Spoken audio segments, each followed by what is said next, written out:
juga ketika para satwa bisa menikmati tempat tinggal. Tapi sekarang lihat apa yang tertinggal saat rumah mereka rusak, mereka habis dan meninggal. Apa masih ada yang peduli? Apa masih ada yang peduli?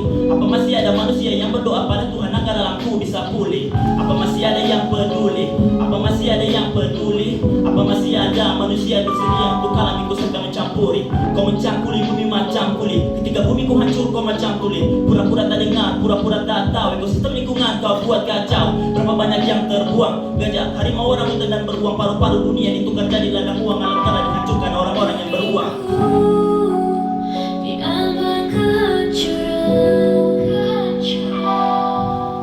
Kita sebagai insan tidak kesadaran melindungi bumi yang telah dari sadaran. Tersedia udara untuk kita hirup, tempat kita berpijak, tempat kita hidup. Tapi kita serakah, lupa diri, ego memperkaya, pikirkan diri sendiri. Halamku semua cara agar cepat pesat, udara tercemar, hutan pun dirusak. Populasi para satwa perlahan punah, karena telah rusak kita tak lagi punya. Kita harus lestarikan alam seutuhnya, memulai bergerak selamatkan dunia. Sebelum bumi mana datangnya bencana, banjir, tsunami, gempa, longsornya tanah, mari kita berkumpul. Walaupun tak sama, lestarikan dan jaga alam kita bersama.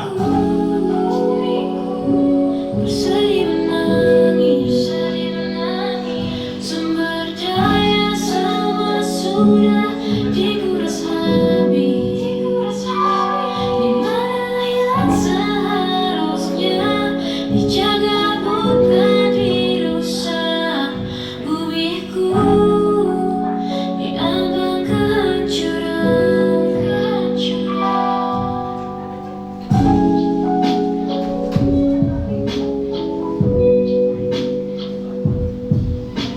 Cek cek.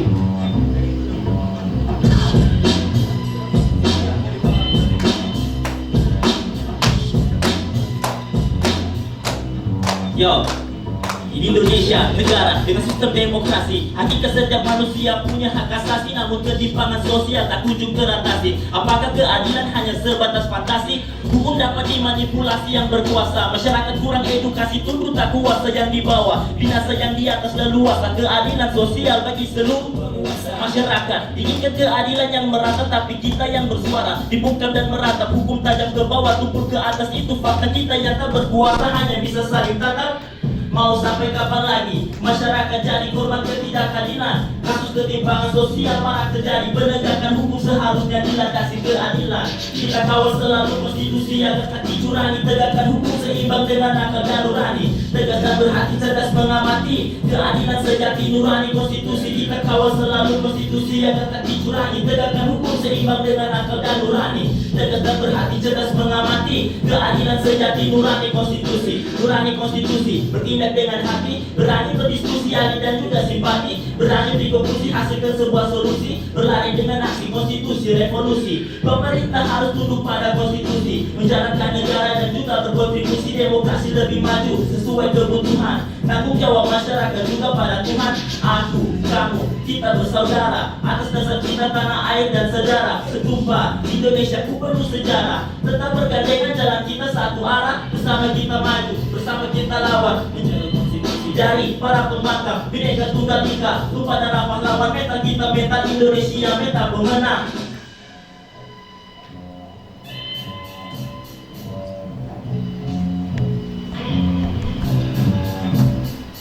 Kita kawal selalu konstitusi agar tak dicurangi. Tegakkan hukum seimbang dengan akal dan nurani. Tegas dan berhati, cerdas mengamati. Keadilan sejati nurani konstitusi. Kita kawal selalu konstitusi agar tak dicurangi. Tegakkan hukum seimbang dengan akal dan nurani. Tegas dan berhati, cerdas mengamati. Keadilan sejati nurani konstitusi. Oke, terima kasih semuanya. Assalamualaikum. Saya akan membacakan dua buah puisi dari penyair legendaris Indonesia, yaitu Bapak W.S. Rendra dan Bapak Taufik Ismail.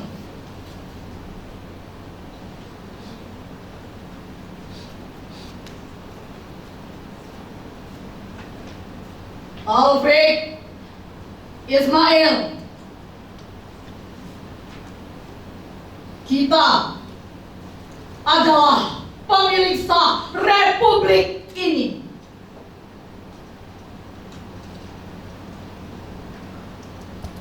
Tidak ada pilihan lain. Kita harus berjalan terus. Karena berhenti ataupun mundur berarti hancur. Apakah akan kita jual keyakinan kita dalam pengabdian tanpa harga? Dan akan maukah kita duduk satu meja dengan para pembunuh tahun yang lalu dalam setiap kalimat yang terakhiran, "Juli tuanku"?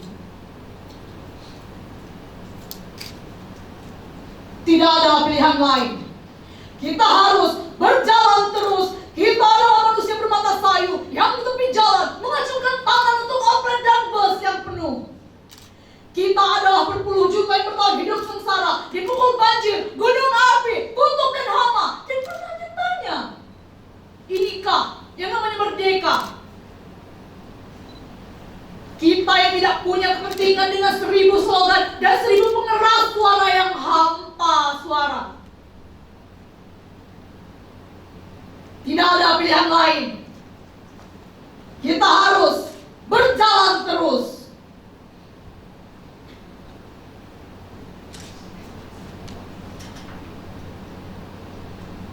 W.S. Rendra, aku tulis pamflet ini.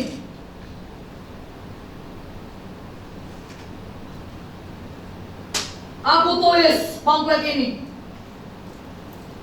karena lembaga pendapat umum ditutupi jaring laba-laba. Orang-orang bicara dalam kasak kusuk dan ungkapan diri ditekan menjadi pengkhianat.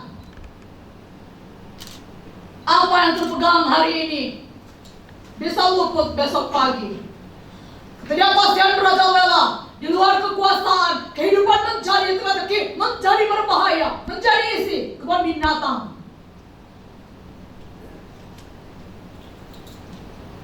Apabila kritik hanya boleh lewat saluran resmi, maka hidup akan menjadi sayur tanpa garam. Lembaga pendapat umum tidak mengadu pertanyaan, tidak mengadu perdebatan, dan akhirnya menjadi monopoli kekuasaan. Aku tulis pamflet ini karena pamflet bukan tabu bagi penyair. Aku inginkan merpati pos. Aku ingin memainkan bendera-bendera semapa di tanganku. Aku ingin melihat isyarat asap kaum Indian.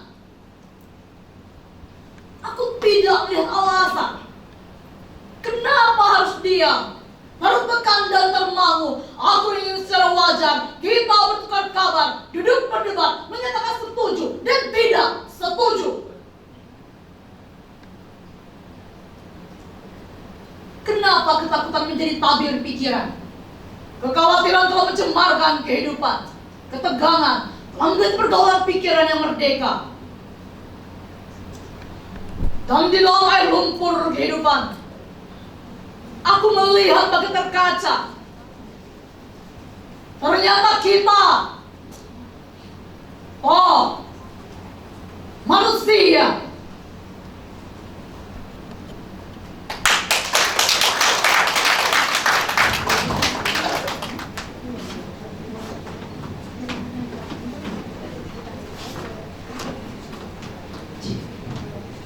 Bismillahirrahmanirrahim.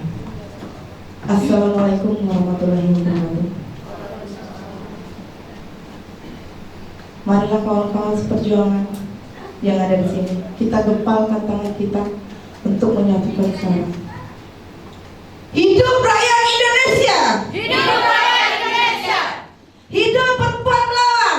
Hidup perempuan melawan! Hidup perempuan Indonesia! Hidup perempuan Indonesia!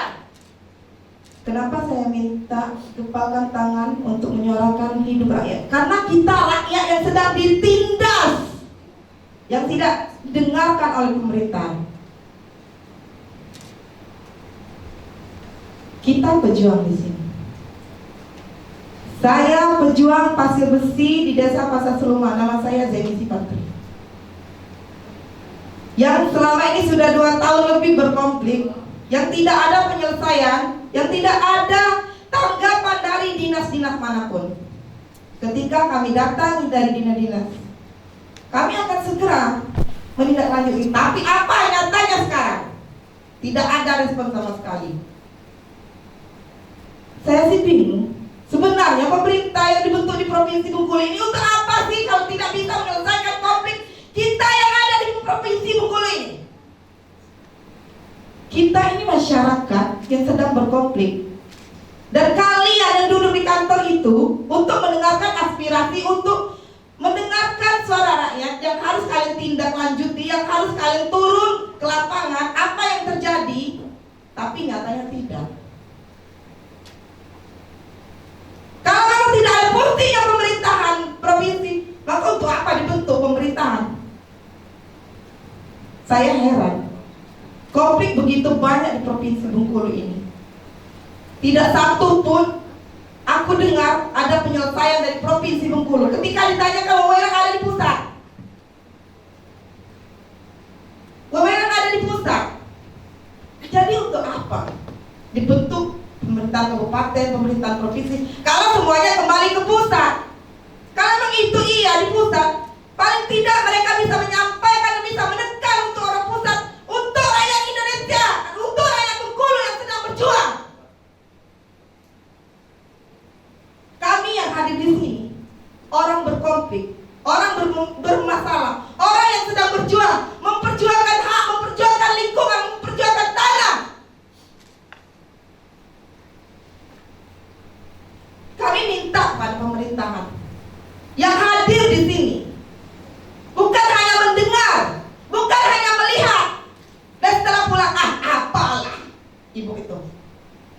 Kami tidak ingin itu. Kami ingin suara kami ini ditanggapi dan benar-benar jadi PR kalian apa yang sedang kami alami sekarang ini. Begitu banyak konflik di sini. Dan kalian seakan-akan menutup mata dengan adanya konflik yang terjadi di Provinsi Bengkulu ini. Suatu misal itu di tempat kalian yang terjadi sama kalian, apakah kalian akan geram juga sama pemerintahan yang seperti ini? Ya diam. Saya bertanya. Ancaman yang terbesar yang dihadapi oleh masyarakat yang sedang berjuang, apalagi lingkungan yang di pinggiran pantai, yang akan mengancam ruang hidupnya, yang akan abrasi lautnya, desanya pun akan tenggelam. Itu yang dirasakan oleh orang pesisir yang sedang berjuang. Maka itu bukalah sedikit mata hati kalian untuk membantu mereka. Bukan hanya dicatat dan ketika catatan akan buang nanti. Kami minta itu didengarkan dan disampaikan siapa yang punya pemangku yang sebenarnya. Itu yang kami inginkan. Dan harapan saya, semua orang yang di sini, kawan-kawan ketika bersuara, itu akan nyampai dan akan didengar-dengarkan dan akan didiskusikan di kantor kalian, bukan cuma dicatat dan dibuang nanti dan dimasukkan ke telinga kanan, keluar ke telinga kiri. Kami berharap itu untuk hari ini. Dan kami akan terus menyuarakan penolakan, perjuangan sampai kapanpun. Itu saja. Assalamualaikum warahmatullahi wabarakatuh. Waalaikumsalam warahmatullahi wabarakatuh. Nama saya Rika Wadilseh, kami dari Perempuan Pelestari Bukit Kayangan, Desa Pulik Sirang, Kecamatan Asal, Kabupaten Kaur. Kami sudah lelah. Selama 8 tahun kami memperjuangkan tanah kami yang dirampas. Kini tanah kami sudah kembali. Namun di desa kami terdapat 3 bahan tambang. Jangan sampai, kami mohon, jangan sampai masukkan perusahaan di tanah kami. Itu karena mengancam kami. Kami, Perempuan Pelestari Bukit Kayangan, mempunyai moto, yaitu melestarikan, menjaga, dan melindungi tanah kami. Dari itu, maka jangan masukkan segala sesuatu yang akan merusak, merampas, dan mencemari tanah kami, karena kami cinta terhadap tanah. Perempuan Pelestari Bukit Kayangan hidup. Perempuan Pelestari Bukit Kayangan hidup.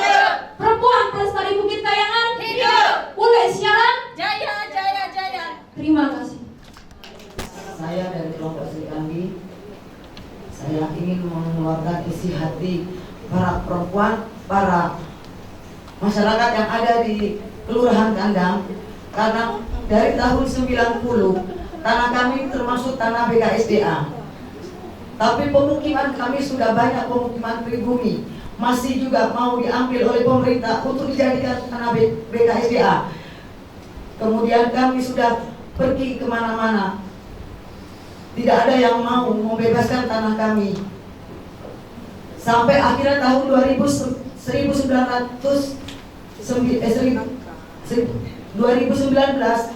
kami pergi ke kementerian dan sudah diberikan kebebasan untuk tanah kami.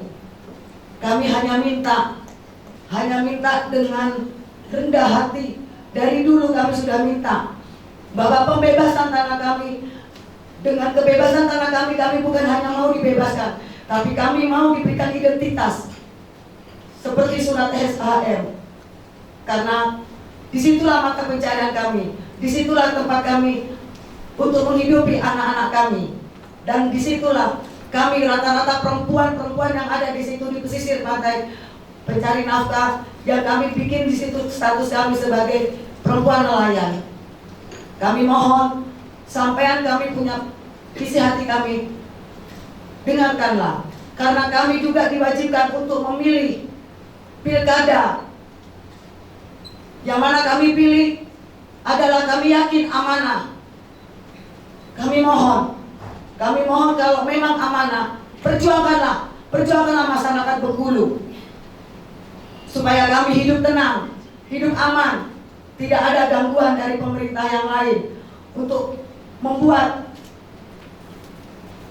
kebutuhan sendiri. Sekian dan terima kasih. Assalamualaikum warahmatullahi wabarakatuh. Saya mewakili dari Petani Air Pali Menggugat. Kami ingin menyampaikan, kami tidak mau adanya PT ilegal di daerah kami. Betul. Kami ingin tanah wilayah kami kembali kepada kami, karena DPR hanya memberi janji-janji palsu. Hidup Indonesia, hidup!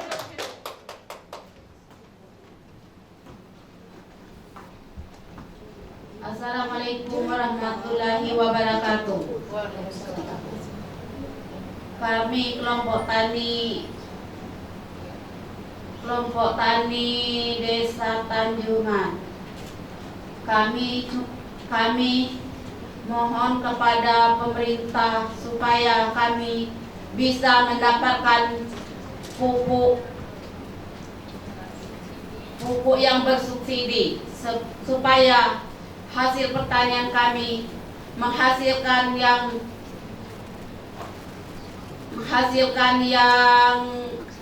maksimal dan bisa mendapatkan hasil yang melimpah. Itu aja.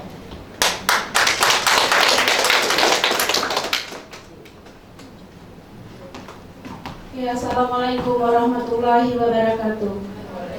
Saya Ibu Herlina datang dari Desa Muara II, Kecamatan Nasa, Kabupaten Kaur. Kami tidak ingin desa kami dimasuki oleh pertambangan. Kami ingin menjaga lingkungan kami cinta alam kami tidak mau dicemari. Kami mohon pada pemerintah agar tidak memasukkan pertambangan ke desa kami, karena kami tidak ingin desa kami hancur dan masyarakat akan terkena dampaknya. Hidup wanita kuat, hidup Indonesia, hidup perempuan hebat, hidup perempuan hebat. Terima kasih. Assalamualaikum warahmatullahi wabarakatuh. Assalamualaikum warahmatullahi wabarakatuh. Saya mewakili Direktorat Petani Bersatu dari Desa Lunjuk, Kabupaten Seluma. Kami berjuang dari belasan tahun yang lalu. Sampai saat ini kami belum ada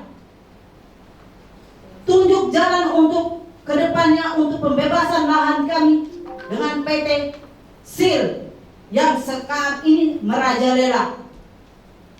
Apakah Bengkulu mau membuat masyarakatnya sengsara?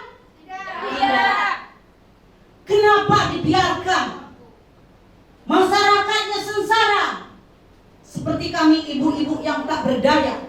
Akan tetapi kami tetap menggepalkan tangan demi untuk masa depan anak-anak kami. Kalau Bengkulu ini tidak diperhatikan oleh pemerintah, bagaimana generasi penerus bagi pemerintah Provinsi Bengkulu? Terutama, tolong perhatikan, terutama dari pemerintah yang telah kami pilih sebagai perwakilan dari rakyat Indonesia, rakyat Bengkulu. Akan tetapi udah belasan tahun tidak ada suara kami yang dianggapi oleh mereka. Kenapa mereka dibutakan? Kenapa mereka ditulikan? Mereka harus melihat kesengsaraan para perempuan, kesengsaraan para anak-anak. Tolong buka mata hati mereka. Tolong buka mata mereka. Tolong buka kuping mereka. Karena dia duduk di kursi yang hebat. Itu dari masyarakat yang sengsara saat ini. Itu, terima kasih.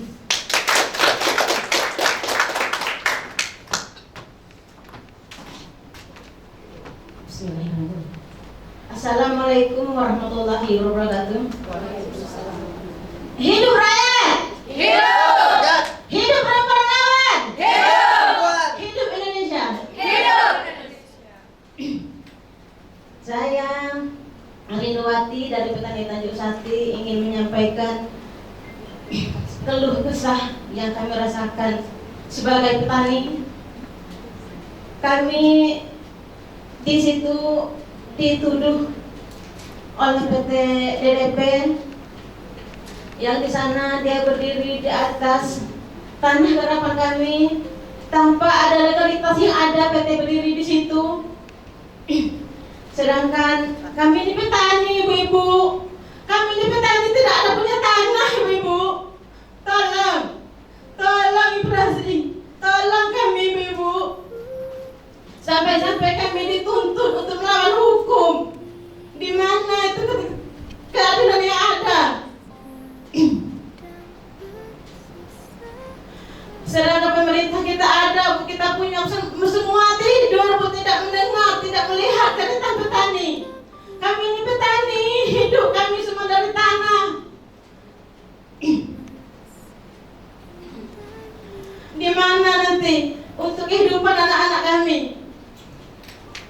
Mereka hidup di situ udah belasan tahun, merampas hak kami. Tolong pemerintah yang ada, tolong petani. Kami satu-satunya harapan kami di tanah. Cuma itu dapat kami terus sampaikan. Hidup pemerintah lawan. Hidup. Hidup rakyat. Hidup. Wassalamualaikum warahmatullahi wabarakatuh.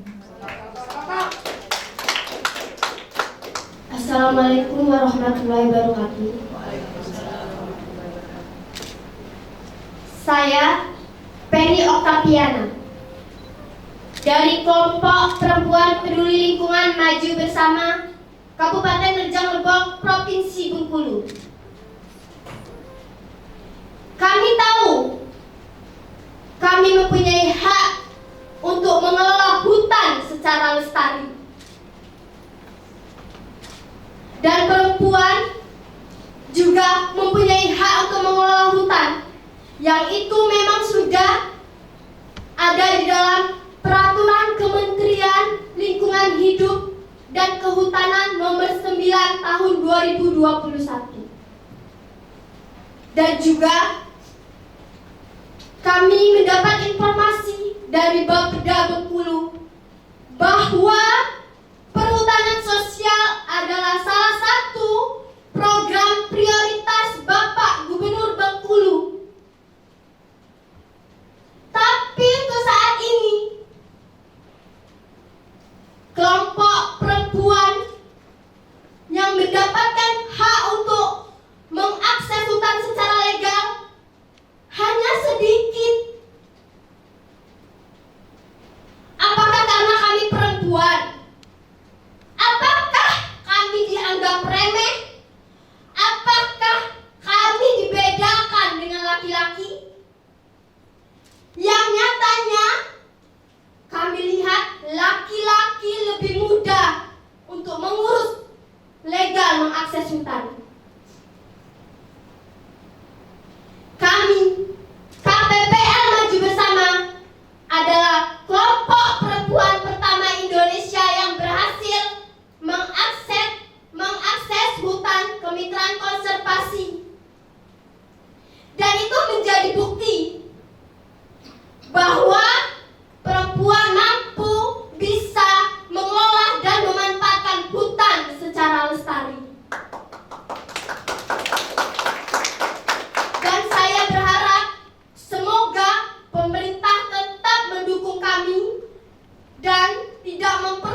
itu, apa yang kami lakukan?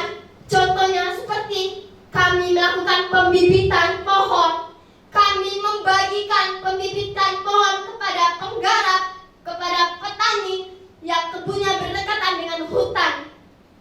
Dari pohon-pohon itulah yang kami harapkan nantinya bisa menjawab krisis iklim di masa depan. Dan kami, kelompok perempuan, dalam mengakses hutan, kami memanfaatkan hasil hutan bukan kayu.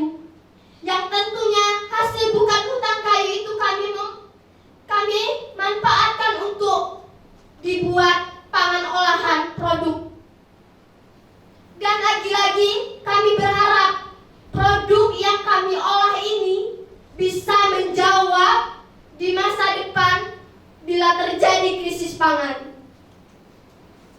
Yang perlu digarisbawahi di sini, kami mengolah, melestarikan hutan, serta menjual produk bukan sekedar hanya mencari keuntungan ekonomi saja. Yang harus digarisbawahi dari penjualan produk kami, sebagian kembali lagi untuk kelestarian hutan.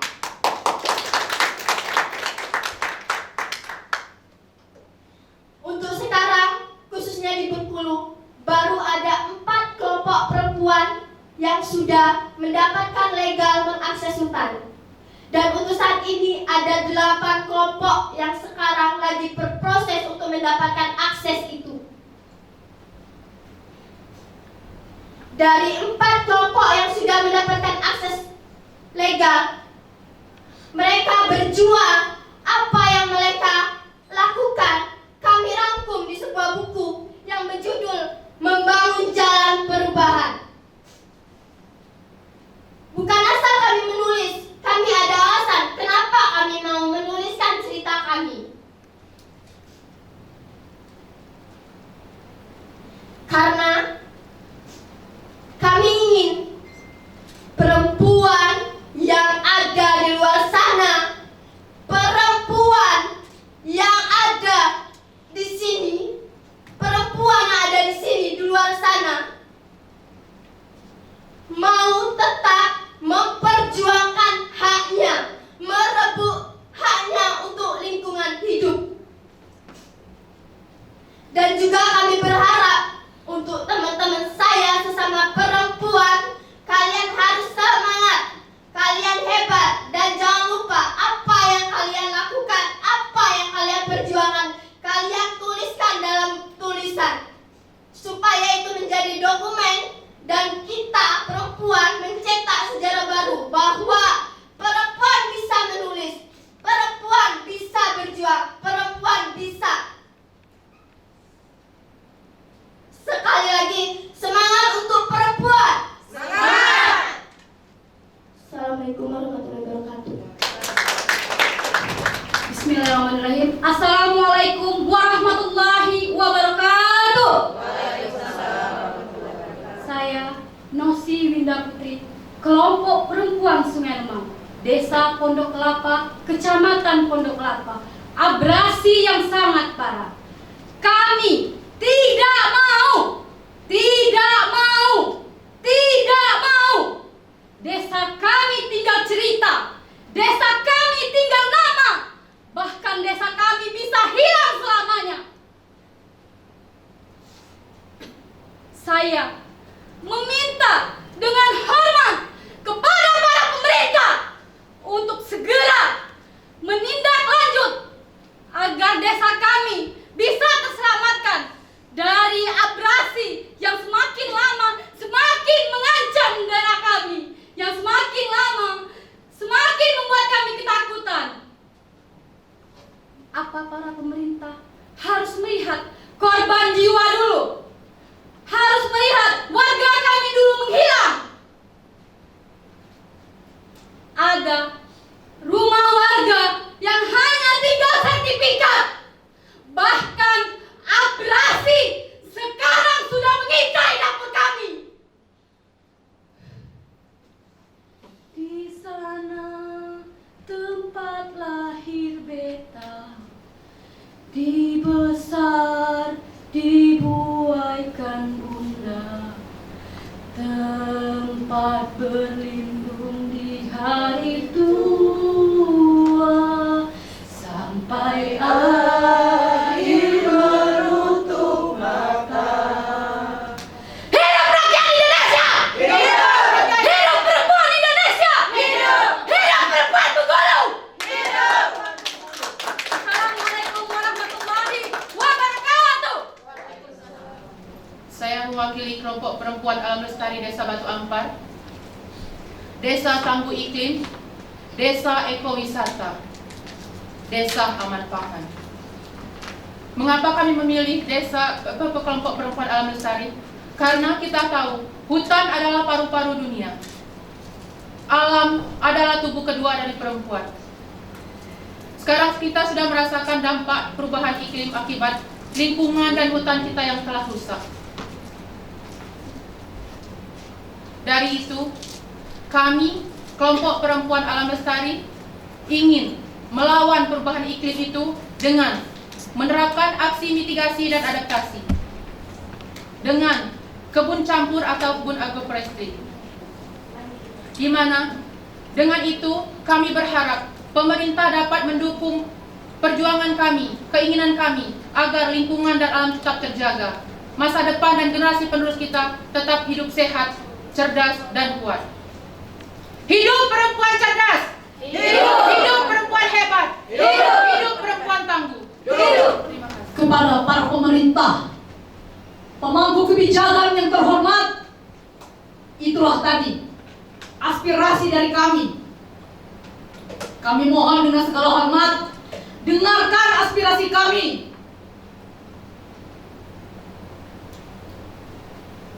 Jika keadilan itu belum kami dapatkan, jika kebenaran itu belum kami genggam, dan jika kedaulatan itu belum kami raih, kami tetap melakukan perlawanan. Kami tetap akan berlawan. Kami akan tetap berlawan. Hidup perempuan yang melawan.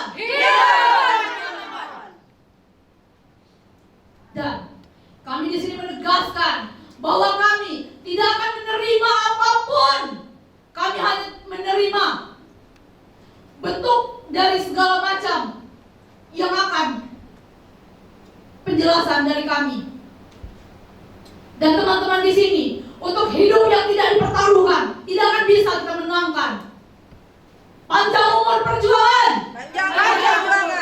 Hidup rakyat Indonesia. Hidup perempuan Indonesia. Hidup perempuan yang melawan. Selamat Hari Perempuan Internasional tahun 2024. Panjang umur perjuangan. Terima kasih. Wassalamualaikum warahmatullahi wabarakatuh. Selamat pagi, selamat datang di acara Hari Perempuan Internasional 2024. Ini adalah acara dialog perempuan, di mana perempuan diberikan ruang hari ini untuk bersuara apa yang dialami mereka hari ini yang mungkin tidak terjangkau oleh teman-teman yang hari ini punya kemampuan untuk mengakses kebijakan. Apa yang dibicarakan teman-teman di atas ini tadi, perempuan itu adalah murni yang terjadi oleh mereka di kampung mereka. Dan tidak ada satupun yang hari ini berhasil memberikan hak yang sebenarnya untuk perempuan, memberikan hidup yang nyaman bagi perempuan, memberikan hidup yang tenang, aman, dan sejahtera. Padahal kita memimpikan masa depan yang indah, memimpikan masa depan yang nyaman, maju, berkembang. Bagaimana mungkin kita memimpikan tapi ruang perempuan itu tidak diberikan? Terima kasih sudah hadir, dan kita hari ini akan berdialog lebih dalam dengan perempuan. Dan bukan hanya perempuan di dalam ruangan ini, ada anak muda yang lahir dari rahim perempuan, yang memimpikan masa depan. Dan saya akan memulai dialog ini dengan perempuan-perempuan hebat tadi. Perempuan ini hadir dari pelosok-pelosok Bengkulu di setiap daerah. Mereka mau berbicara hari ini bukan karena dipaksa, bukan karena didramatisir, bukan karena dibayar, bukan karena disetting. Mereka ingin berbicara yang sesungguhnya dengan harapan teman-teman yang hari ini bisa akses kebijakan itu mempengaruhi kebijakan yang hari ini bisa berpihak kepada mereka. Untuk pertama, saya akan mengobrol dengan perempuan-perempuan yang hari ini hidup menderita karena di kampungnya dihadirkan oleh perusahaan-perusahaan yang basisnya industri ekstraktif yang merusak kampung mereka, merampas tanah mereka, dan bahkan mengancam desa mereka dalam kehancuran. Nah, sekarang saya akan ke Ayu Nevi. Ayu Nevi ini adalah salah satu perempuan dari Pasar Seluma. Ya, di desanya hari ini ada perusahaan tambang pasir besi. Dan mereka, masyarakat menolak, bukan tanpa alasan, bukan karena dipengaruhi, bukan karena dibayar, tapi mereka paham betul kenapa mereka menolak. Mungkin Ayu Nevi bisa memperkenalkan diri, menceritakan apa yang sedang Ayu Nevi hadapi hari ini di Pasar Seluma dan mengapa bisa itu terjadi, mengapa bisa menolak perusahaan tambang. Silakan. Terima kasih. Sebelumnya, Assalamualaikum warahmatullahi wabarakatuh. Perkenalkan, nama saya Nevi Anggraini. Saya dari kelompok perempuan menggugat keadilan ekologis atau biasa disebut REMIS dari Desa Pasar Seluma. Saya di sini, kami perempuan dari berbagai daerah berkumpul di sini membuktikan bahwa sampai hari ini pemerintahan masih banyak terkait PR pemerintahan terkait pemenuhan hak-hak perempuan atas lingkungan hidup yang sehat belum bisa dipenuhi oleh pemerintahan kita, khususnya pemerintahan Provinsi Bengkulu. Saya akan sedikit cerita, Bu, proses perjuangan kami menolak keberadaan tambang pasir besi di desa kami sudah terjadi bertahun-tahun, dan upaya-upaya penolakan itu sudah kami lakukan.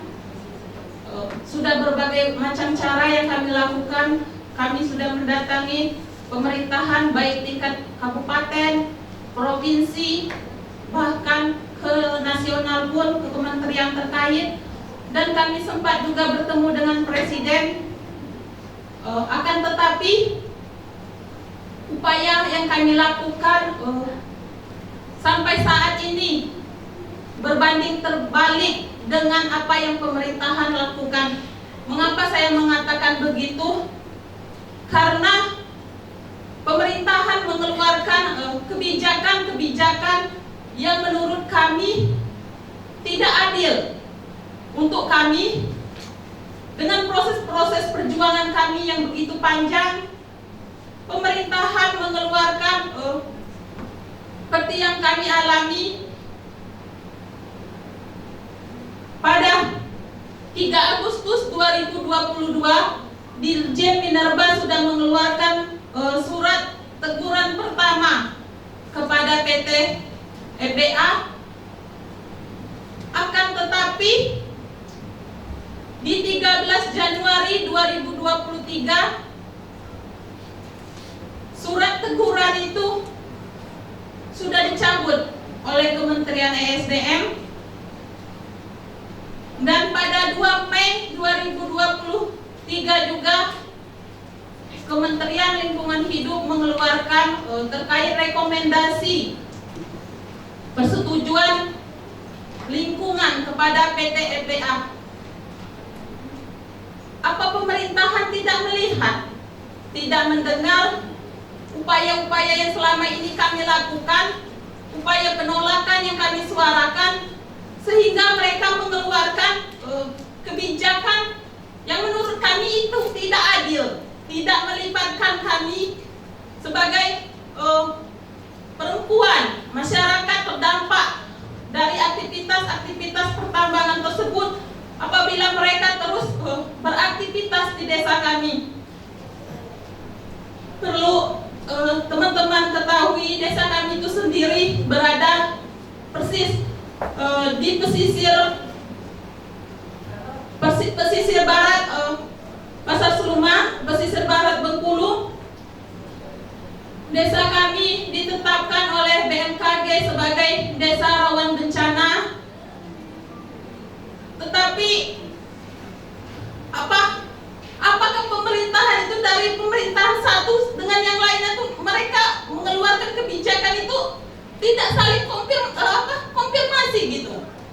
BMKG mengeluarkan kebijakan terkait Pasar Seluma merupakan wilayah yang rawan bencana. Tetapi di sisi lain pemerintahan juga memasukkan pertambangan pasir besi di desa kami. Apa itu tidak berlawanan? Bukan hanya itu, kita sama-sama merasakan dampak dari krisis global pada saat ini, di mana kalau dulu kita dapat menebak kapan musim hujan, kapan musim kemarau, tetapi pada saat ini kita sama-sama tidak mengetahui kapan akan musim hujan dan kapan juga akan musim kemarau. Dampak krisis iklim itu sudah kami rasakan di desa Pasar Seluma, di mana air laut itu sudah masuk ke sungai dan dari sungai masuk ke persawahan masyarakat yang mengakibatkan masyarakat gagal panen. Bukan hanya gagal panen, tetapi memang ada sebagian sawah mereka tidak bisa lagi dikelola karena airnya sudah asin. Air di sawah tersebut sudah asin. Kalau sekarang kami tidak terus bersuara menyuarakan penolakan kami terhadap aktivitas pertambangan, sudah dapat dipastikan bukan hanya kami tidak bisa menggarap sawah-sawah kami lagi, tetapi ancaman terbesarnya adalah desa kami bakalan hilang. Kami meminta untuk pemerintahan memenuhi hak kami, terkait hak kami untuk mendapatkan lingkungan hidup yang sehat, yang bersih. Semua itu akan kami dapati. Menurut kami apabila pertambangan pasir besi di desa kami tidak ada.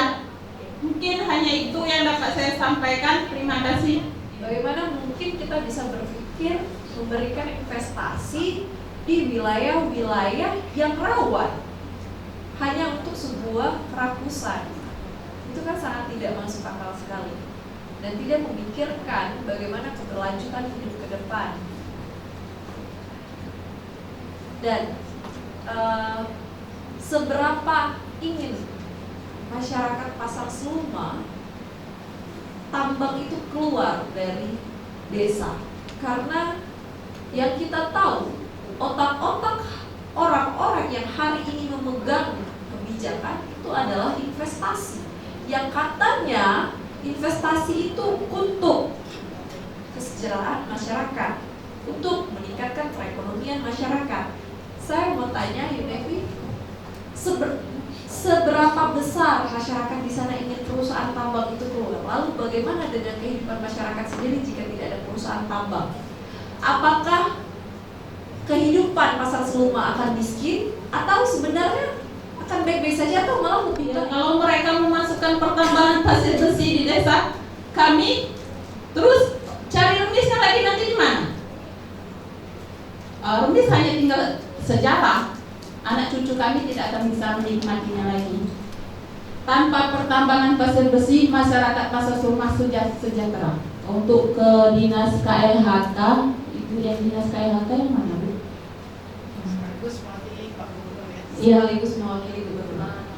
Apa kemarin dari Genesis juga sudah menanyakan, Bu, ke dinas KLHK kan, pada kalau nggak salah bulan 7 2023 menanyakan perihal persetujuan lingkungan yang dikeluarkan oleh kementerian, apakah dari pihak dinas ESDM sudah mendapatkan tembusan surat tersebut, tapi dari balasan surat yang Genesis terima dan diteruskan kepada kami bahwasanya dari dinas KLHK belum ada tembusan kan dari kementerian. Mungkin yang ingin saya tanyakan, Bu, terkait persetujuan lingkungan tersebut, apakah untuk saat ini tembusan dari kementerian sudah ada atau belum, gitu, Bu? Oke. Mungkin yang saya harapkan dan teman-teman harapkan dari dari pasar Seluma, kami ingin pemuda-pemudi di Provinsi Bengkulu sama-sama menyuarakan bersolidaritas terkait perjuangan yang sampai saat ini masih kami lakukan. Sudah, itu saja. Terima kasih, Nevi. Itu adalah yang dialami Nevi yang memperjuangkan kesengsaraannya akibat ketidakbijakan negara, kesewenang-wenangan negara demi memenuhi kerakusan segelintir orang. Mungkin ada yang belum tahu atau sebenarnya sudah tahu tapi lupa. Nah, mungkin Mak bisa kenalkan sekali lagi apa yang sebenarnya terjadi di kampung Mak itu sehingga hari ini Mak berjuang. Silakan, Mak. Baiklah, Assalamualaikum warahmatullahi wabarakatuh. Saya mewakili Forum Petani Bersatu Desa Lenjuk, Kabupaten Seluma.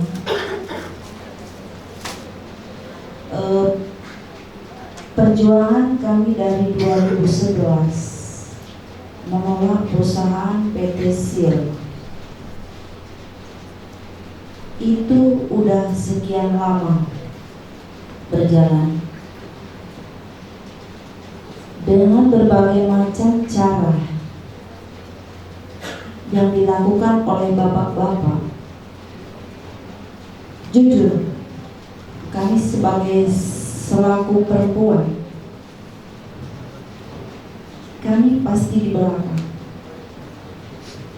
Jadi masalah dokumen segala macam itu mungkin saya sedikit mengerti di mana dia memasukkan dokumen-dokumen yang ada di Forum Petani Bersatu. Jadi perjuangan dari 2011 itu lahan asal lahan tersebut dari leluhur, dari tanah adat. Kenapa para perempuan tidak boleh mempertahankan hak? Itu kan salah.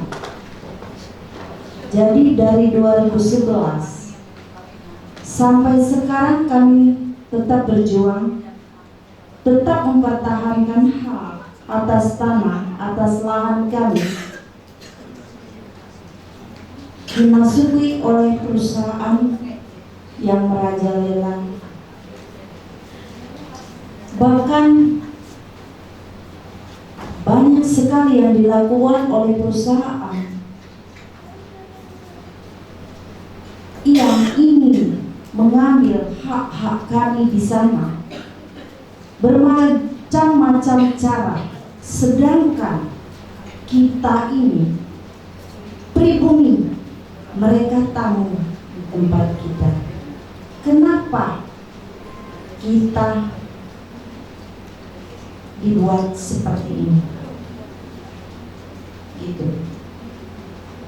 Jadi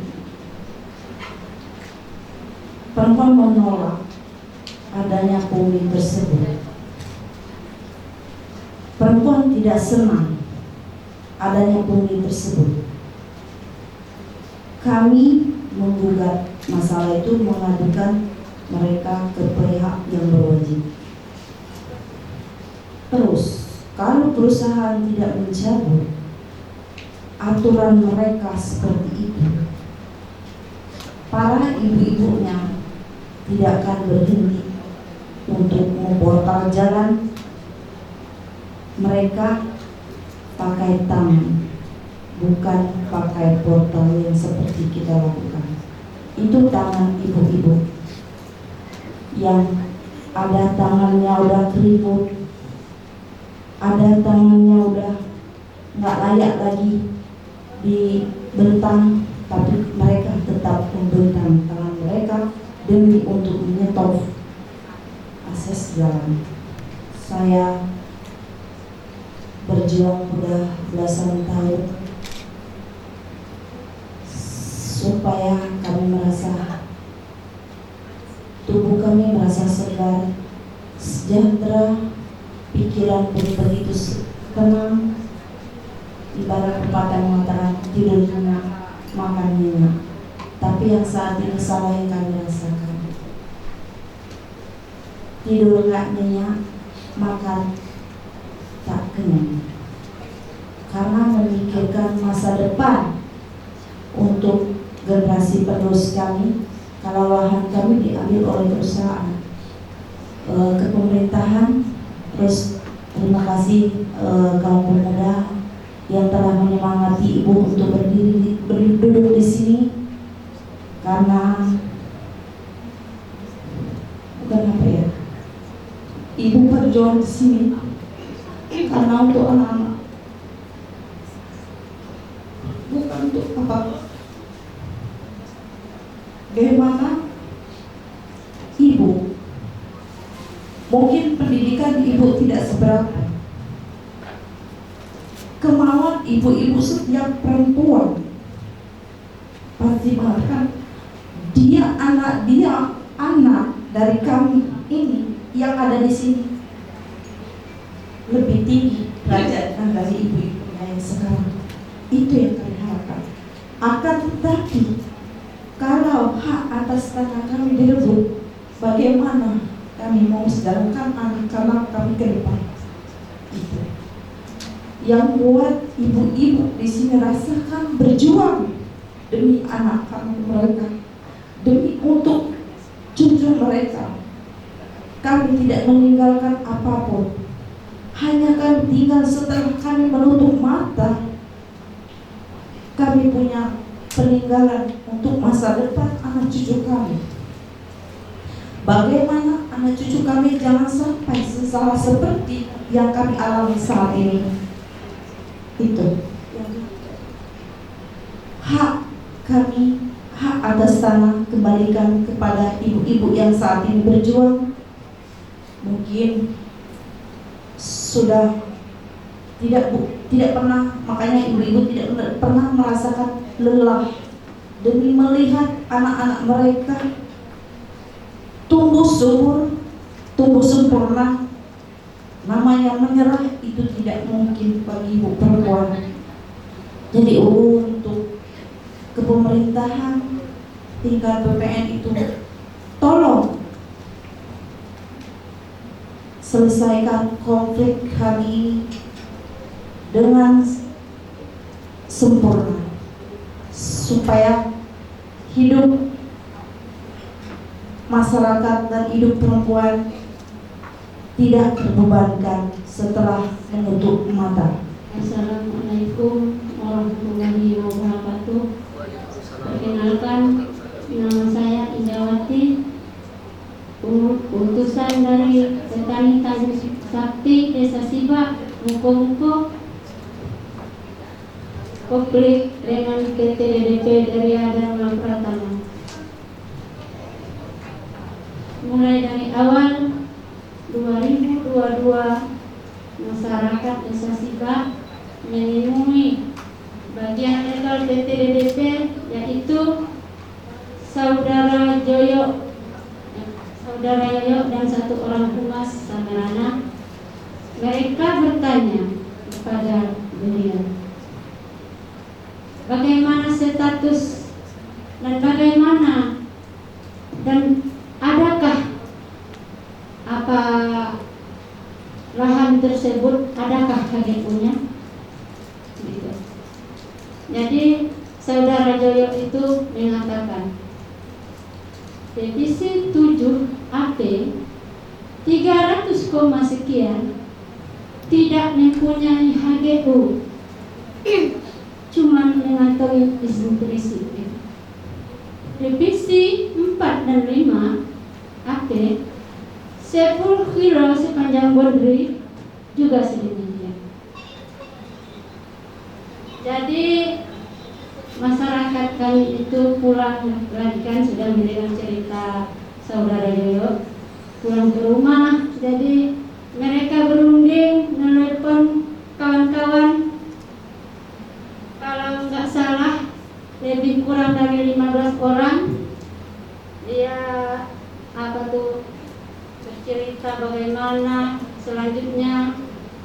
Jadi mereka turun ke lahan, mengecek lahan tersebut.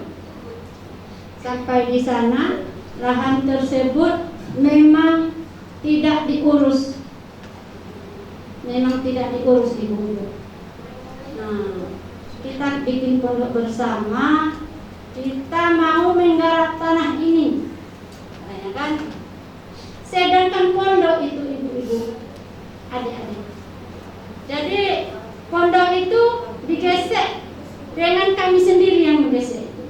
Di lahan itu yang kami ambil kayu itu, papan untuk lantai, untuk dinding pondok itu di lahan itu. Saking kesemaknya itu, kan. Jadi kami ini petani, kami mau bertani, tidak ada lagi tempatnya karena tanah kami ini udah sekian tahun.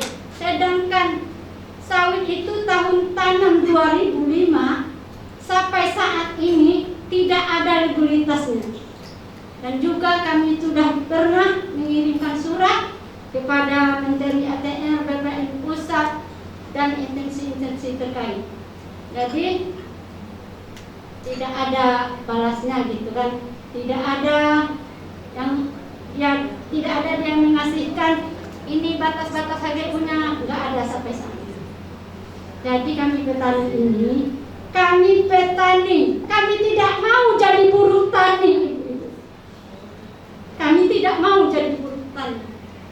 Kami mau bertani, tidak ada lagi tempatnya. Udah dirampas oleh koperasi, udah dirampas oleh PT DDP ini. Kami tidak mau.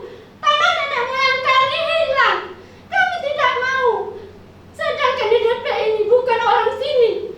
Sedangkan kami ini rakyat kami sini. Tempat nenek moyang kami tinggal dulu. Kami tidak mau tanah kami dibiarkan saja begitu dirampas. Saya tidak mau.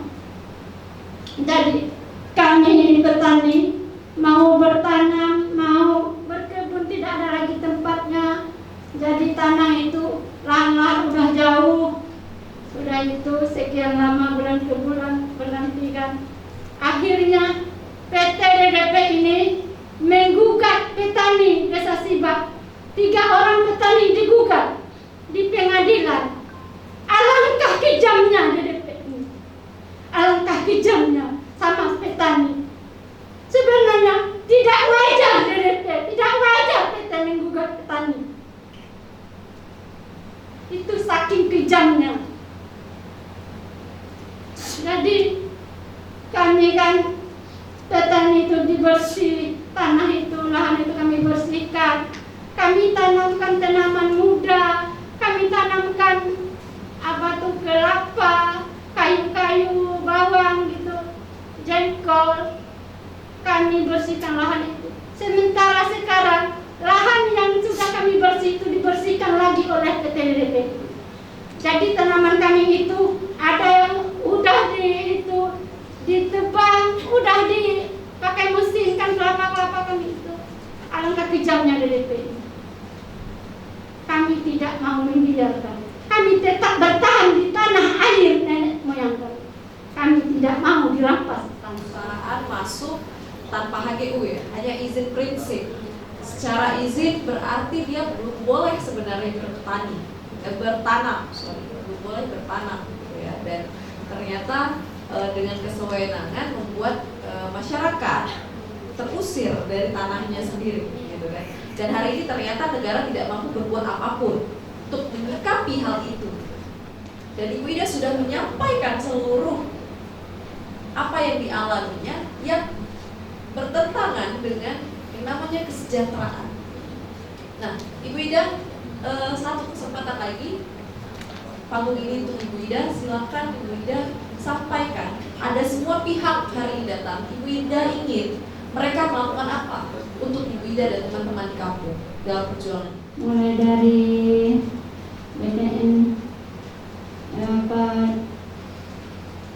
dari bawah lah sampai ke atas gitu, nah yang berwenang, kami mohon tolong bantu kami, tolong kami Bu, kami masyarakat, tolong kami, jangan tinggal diam.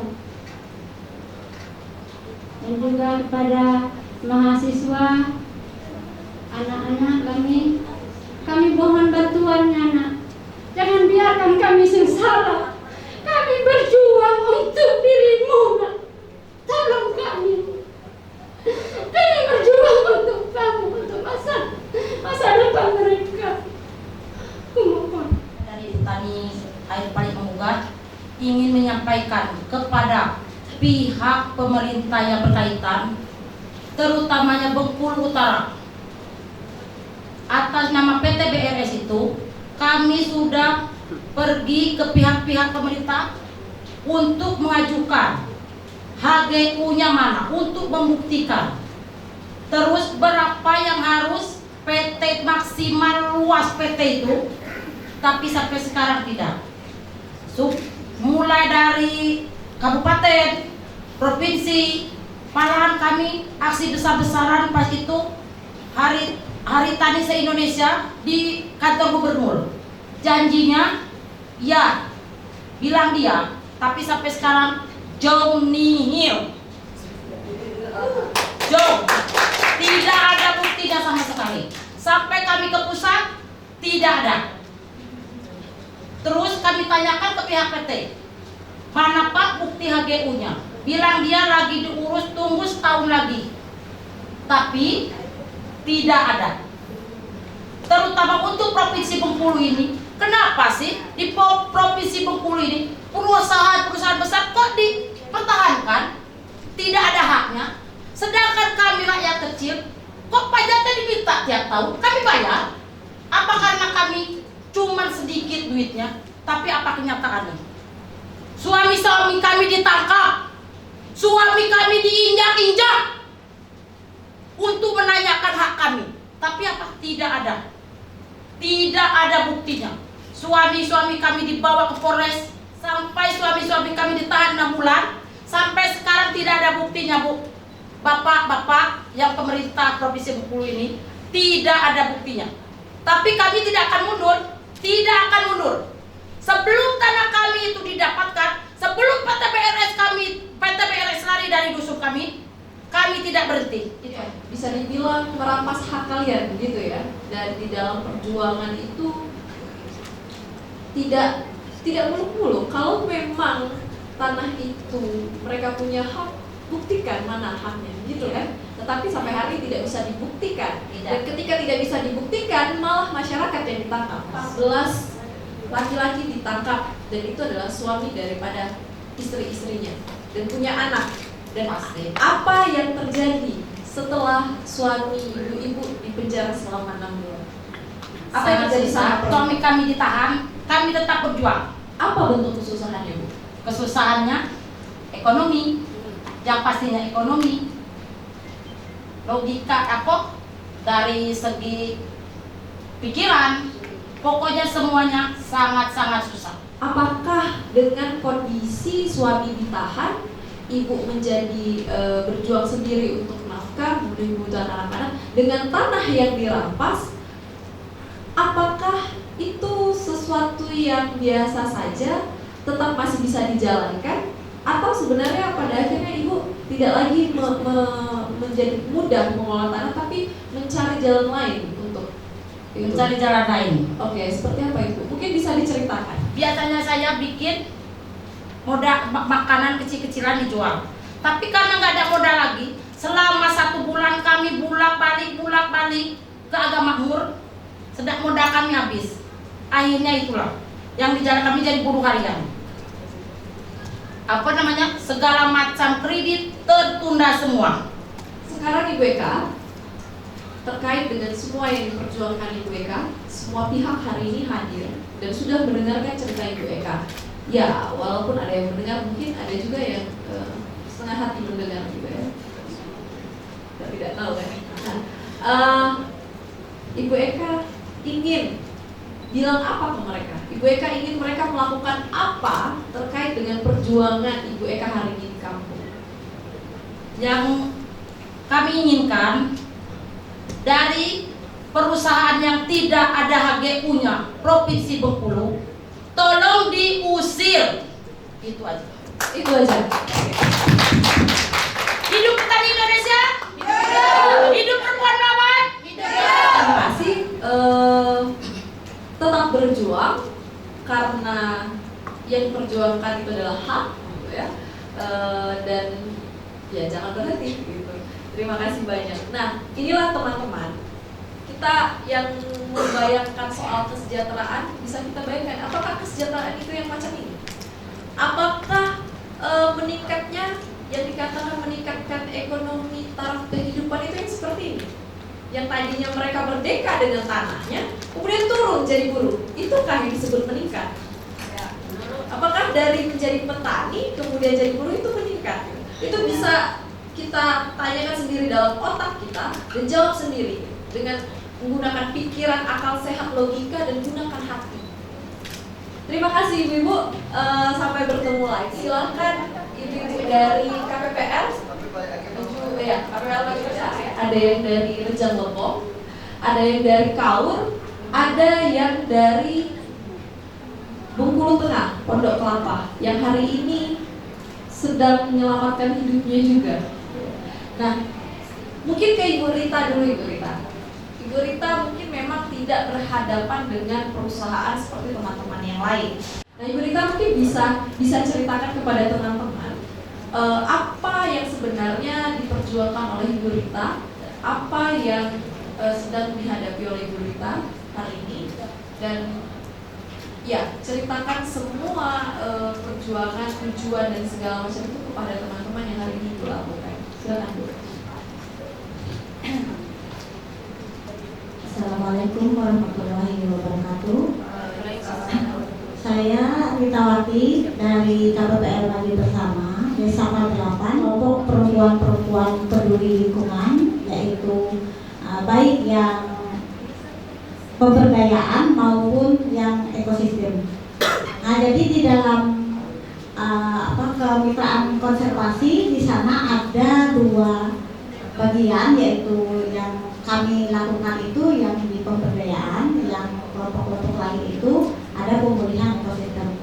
Jadi di dalam pemberdayaan ini saya ini sebagai ketua kelompok, dan di anggota-anggota kami yang lain itu tidak ada yang menggarap hutan TNKS sama sekali. Di hutan itulah kami lihat banyak sekali manfaat-manfaat yang bisa kami ambil, yang bisa kami manfaatkan.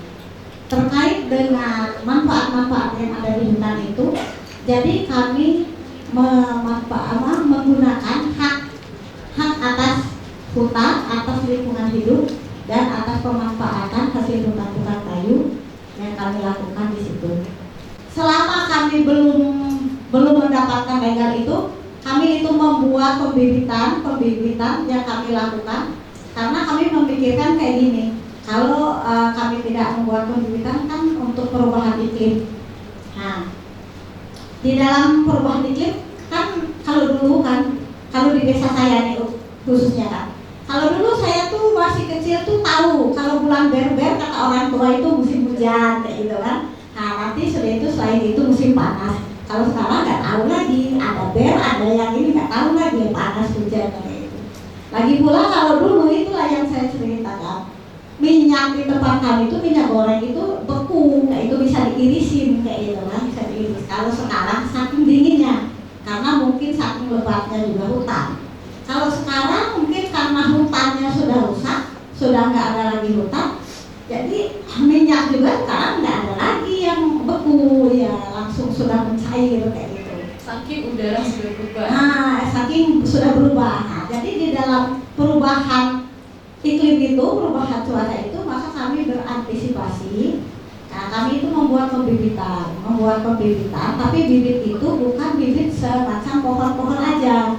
Nah, jadi pohon-pohon yang berbuah, gitu. Tapi bibit itu kami bagikan secara swadaya. Oke, terima kasih. Yang saya mau tahu adalah kelompok ibu pada akhirnya selama 2 tahun mengurus itu baru keluar legalitas, kemudian berapa hektar ibu boleh mengakses hutan PNKS itu? Selama hampir 2 tahun kami berkelompok, berproses. Jadi pada tanggal 5 Maret tahun 2019 kami mendapatkan PKS untuk kemitraan konservasi, diberi akses 10 hektar untuk pemanfaatan hasil hutan-hutan kayu yang selama ini kami budidayakan, yaitu kecombrang dan pakis. Dengan segala yang ibu perjuangkan, Ibu Rita ingin apa sebenarnya dari mereka-mereka orang yang datang ini untuk mendukung perjuangan ibu di sana, terutama dalam hak mengelola ya, hak mengelola dan keselamatan ibu. Silakan. Jadi harapan saya kepada pemerintah, mudah-mudahan secepatnya diberikan PKS untuk kelompok-kelompok yang belum ber-PKS ini. Secara pribadi anak muda mengucapkan banyak terima kasih untuk ibu yang sudah berjuang untuk masa depan saya, dan saya harap juga teman-teman memiliki pandangan yang sama gitu, bahwa apa yang diperjuangkan Ibu Rita hari ini adalah memperjuangkan hidup kita di masa depan. Oke, terima kasih Ibu Rita. Nah, selanjutnya di sebelah Ibu Rita itu ada Ibu Rania. Ibu Rania ini juga korban terdampak iklim dari Bengkulu Tengah, di mana hari ini mereka lautnya, air laut itu sudah sampai pada dapur masyarakat ya, dapur ibu-ibu. Nah, bisa dibayangkan kalau seandainya mereka tertidur dan kita tidak tahu misalnya ombak tiba-tiba menyapu rumah, betapa mengerikannya kejadian itu. Dan hari ini tidak ada satu sikap pun yang dilakukan oleh Provinsi Bengkulu untuk keselamatan dari masyarakat di Sungai di Pondok Kelapa ya, di Pondok Kelapa. Nah, Ibu Rania ini salah satu yang terdampak dan hari ini sedang berjuang melakukan segala upaya agar selamat, walaupun dalam hati ada ketakutan-ketakutan yang kekhawatiran-kekhawatiran yang jangan-jangan tiba-tiba nanti aku tiba-tiba hilang, jangan-jangan malam ini akan terjadi ombak besar, jangan-jangan dan jangan-jangan yang lainnya. Nah, Ibu Rania, di sini ada banyak pihak. Silakan, ini adalah panggung Ibu Rania untuk menyampaikan apa yang sebenarnya terjadi di kampung Ibu yang hari ini Ibu perjuangkan. Silakan, Bu. Assalamualaikum warahmatullahi wabarakatuh. Perkenalkan, nama saya Ibu Rania. Saya dari Pondok Kelapa dan nama kelompok kami Perjuang Normal. Dulunya tempat kami sebelum terjadi abrasi, yaitu lebih kurang 1 kilo lah. Itu sekarang tidak sampai 1 kilo lagi. Itu sudah semenjak terjadi abrasi, pemukiman masyarakat kami sudah hilang di bawah ombak. Dengan demikian kami sebagai perempuan mengupayakan untuk menstabilkan lingkungan kami. Kami mencoba untuk mengadakan penghijauan seperti menanam mangrove dan kayu cemara. Harapan kami kepada pemerintah secepat mungkin ditindaklanjuti membuat pembatasan ombak supaya kami tidak merasa resah dan tidak merasa getir untuk menempati tinggal di tempat kami. Itulah harapan kami kepada pemerintah baik pusat maupun kabupaten untuk secepat mungkin membuat pembatasan ombak. Terima kasih. Nah, selanjutnya di sebelah Ibu Dania itu ada Ibu Siti. Ibu Siti, kawan-kawan, Ibu Siti ini dari Polisial PAUD yang hari ini mereka juga berjuang sebenarnya untuk hak atas tanah. Jadi tanah mereka ini yang sudah mereka kelola puluhan tahun, dari tahun 90-an sampai hari ini. 2013 izin prinsip masuk, 2015 HGU keluar ya, sehingga mereka yang tadinya mengelola tanah dan ingin mensertifikatkan tanah mereka tidak bisa, padahal tanah itu jauh lebih dulu dikuasai oleh masyarakat sejak tahun 90-an. Kita lihat seperti apa keberpihakan negara yang katanya mengedepankan kesejahteraan masyarakat. Nah, Ibu Siti, bisa ceritakan kepada kawan-kawan bagaimana dulu asal mulanya Ibu Siti berhadapan dengan HGU. Tiba-tiba Ibu Siti tahu tanah Ibu Siti itu ternyata sudah dibebani HGU. Terima kasih. Assalamualaikum warahmatullahi wabarakatuh.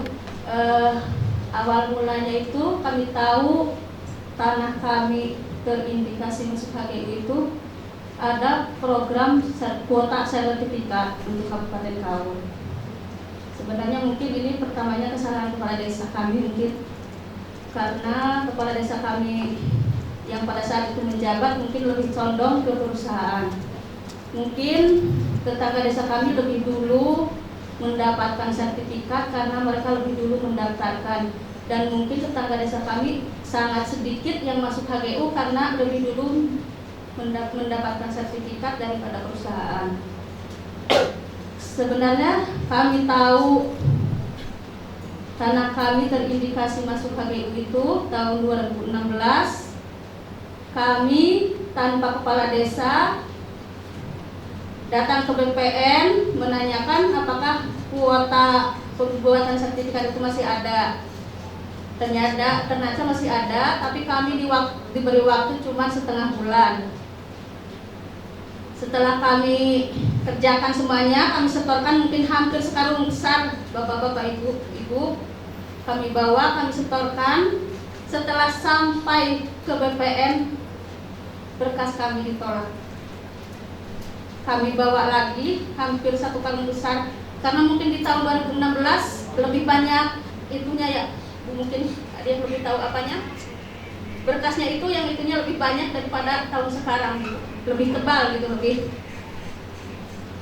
nyampai. Mungkin kami tidak putus asa, terus kami cari tahu kenapa. Ya karena mungkin ditolaknya karena dikasih tahu bahwa tanah kami terindikasi masuk HGU.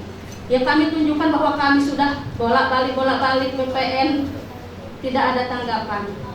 Setelah itu baru BPN memberikan solusi bahwa mensertifikatkan dulu yang non HGU sambil kita berjalan untuk membebaskan HGU. Mungkin dari tahun 2018 ya, mungkin setelah itu disertifikatkan yang non HGU 2019. Pas itu Pak Bupati pas mau penyerahan itu mengatakan bahwa akan secara besar-besaran mungkin akan mengundang orang banyak untuk memasrahkan sertifikat itu, tapi ternyata pas pemasrahan itu COVID ya, jadi cuma satu orang yang suruh ngambil, kebetulan Bapak Kadusnya yang suruh ngambil, untuk membagikannya sendiri. Dan dari tahun 2018 kami terus memperjuangkan yang masuk HGU.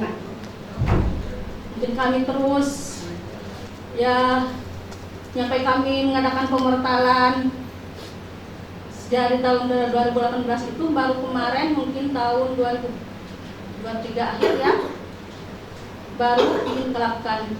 Dan lebih parahnya mungkin perusahaan PT CBS ya yang ada di tempat kami sudah menjual perusahaannya ke PT KGS.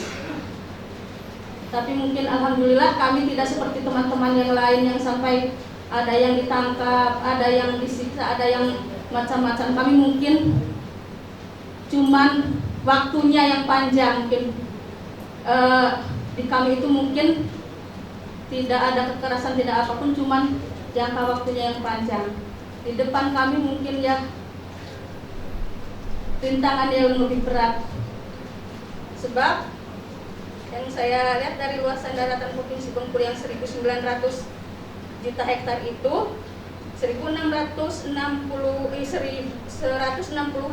hektar wilayah apel Provinsi Bengkulu telah dikotak-kotakan untuk izin pertambangan 100 perusahaan. Dan di tempat kami itu memang terdapat 3 bahan tambang, yaitu 1 emas, 2 batu bara, dan 3 pasir besi. Untuk batu baranya Bu, mungkin Pak, anak-anak kecil itu udah memungutin, udah berserakan. Dan mungkin apa yang terjadi teman-teman yang sekarang ini mungkin bisa terjadi pada kami kalau pemerintah memasukkan perusahaan tambang ke desa kami.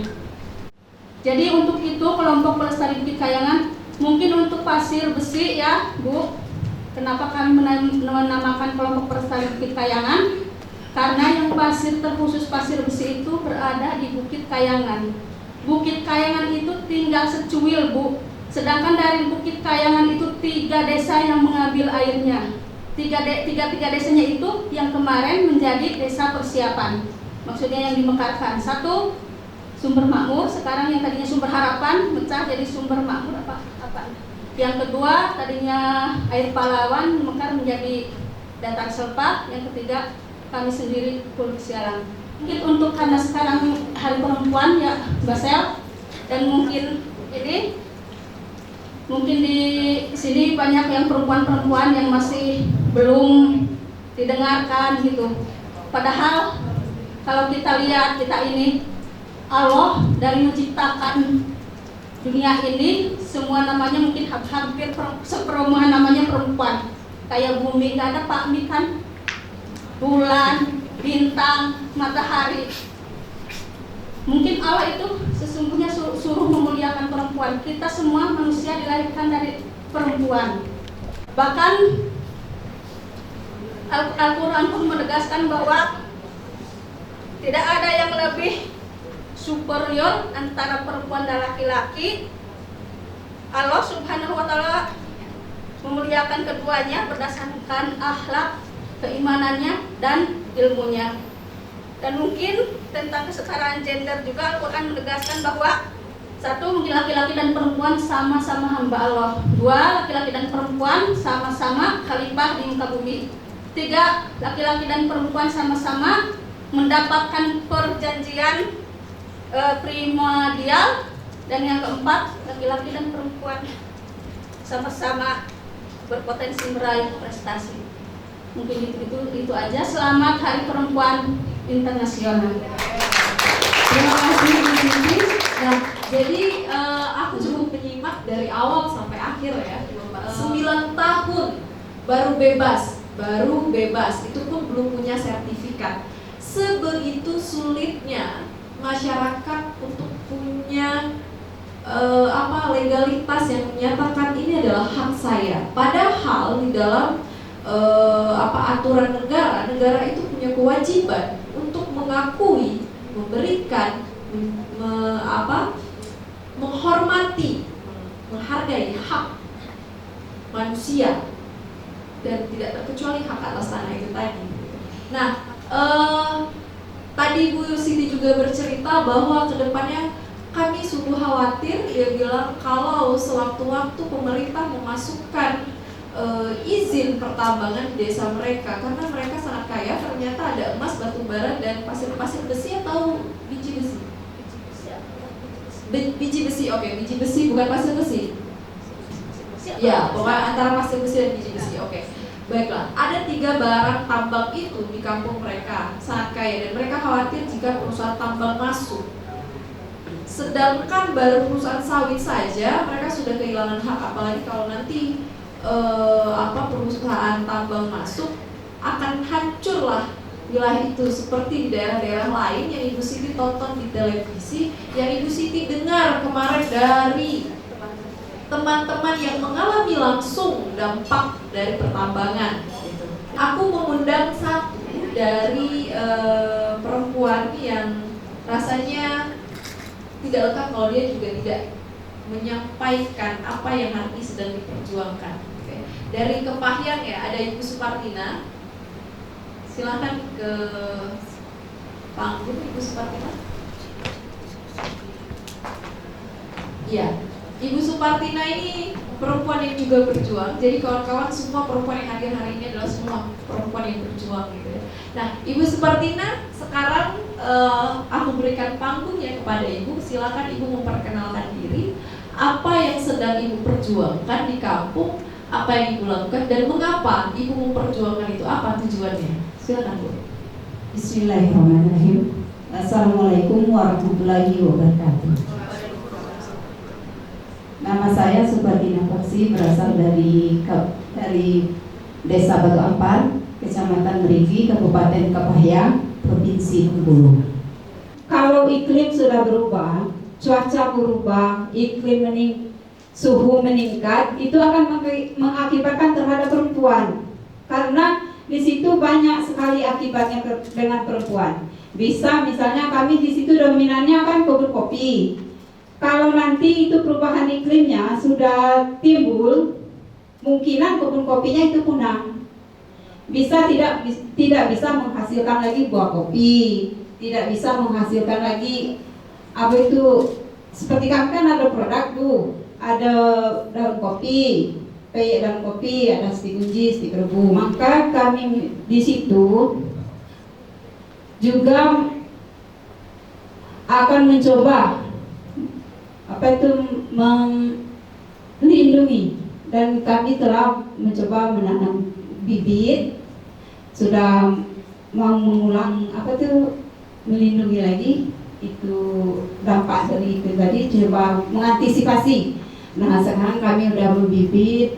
Bibit yang kami tanam di kebun itu bukan bibit yang seperti kayu saja, namun itu bibit yang akan menghasilkan buah-buahan. Terima kasih Bu Supartina. Nah, berarti Ibu Supartina dan teman-teman masyarakat di sana itu sebagai petani kopi yang hari ini menjual kopi, kemudian membuat produk dari kopi, dan itu dijual lagi, dan itu adalah penghasilan yang didapat oleh masyarakat di sana untuk memenuhi kebutuhan hidup. Nah, kalau misalnya di daerah lain itu masif aktivitas yang merusak lingkungan, yang kemudian memberikan pengaruh yang cepat untuk kondisi iklim hari ini, maka hari ini Ibu Supartina yang tidak berhadapan dengan perusahaan pun, masyarakat di sana akan mengalami kesulitan pula dari sisi ekonomi, di mana kopi yang hari ini hidup bergantung dengan kondisi iklim itu menjadi terganggu. Ibu Supartina ingin mereka melakukan apa untuk Ibu Supartina dan teman-teman di kampung? Baik, untuk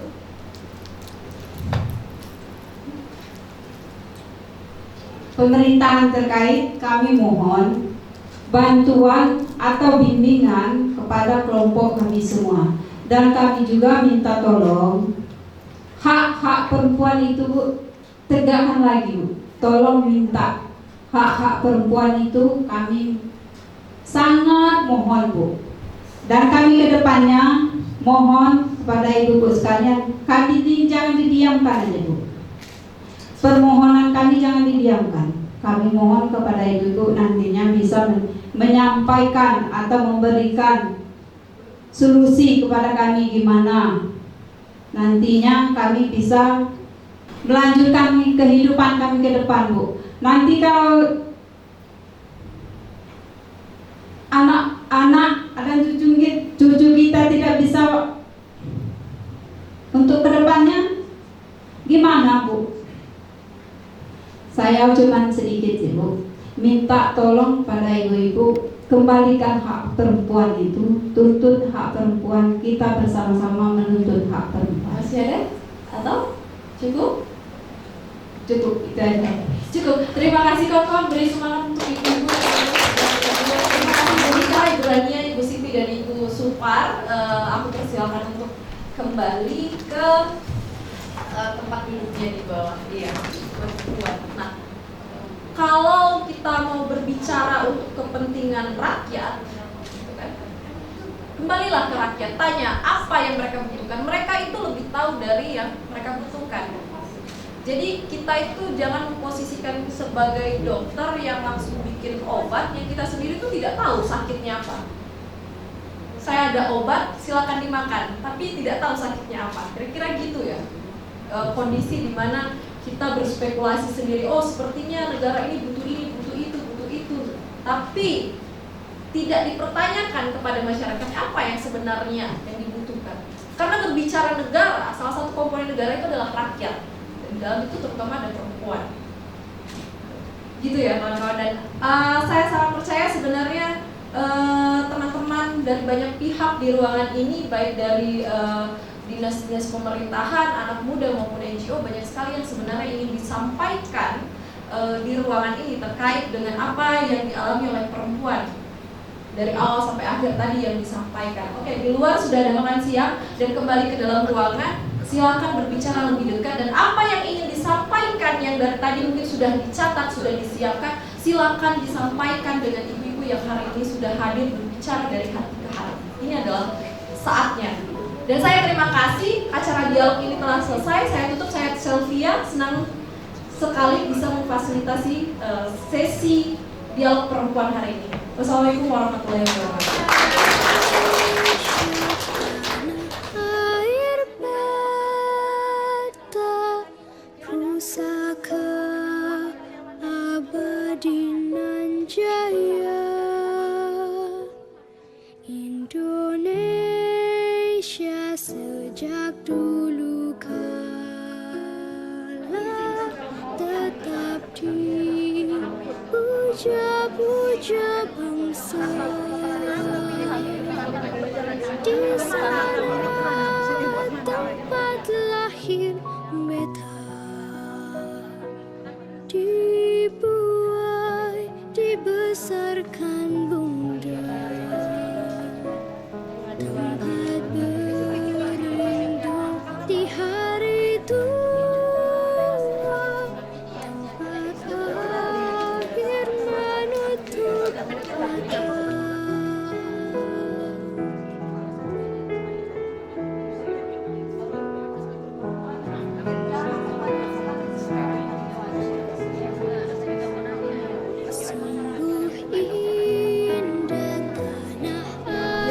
Nantinya akan mengancam ruang hidup yang akan ke depannya yang akan kami ambil.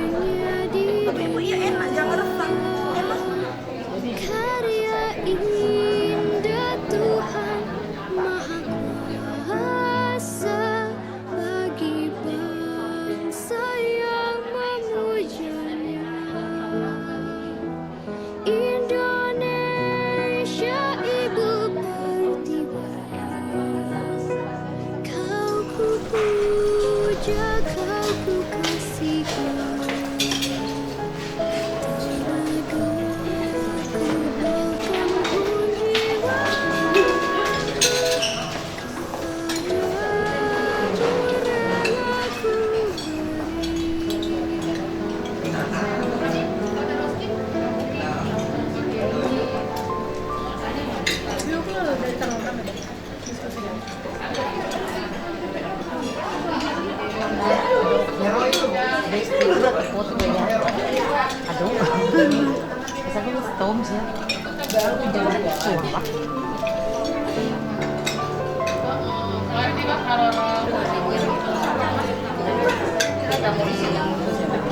Dalam menanggung cinta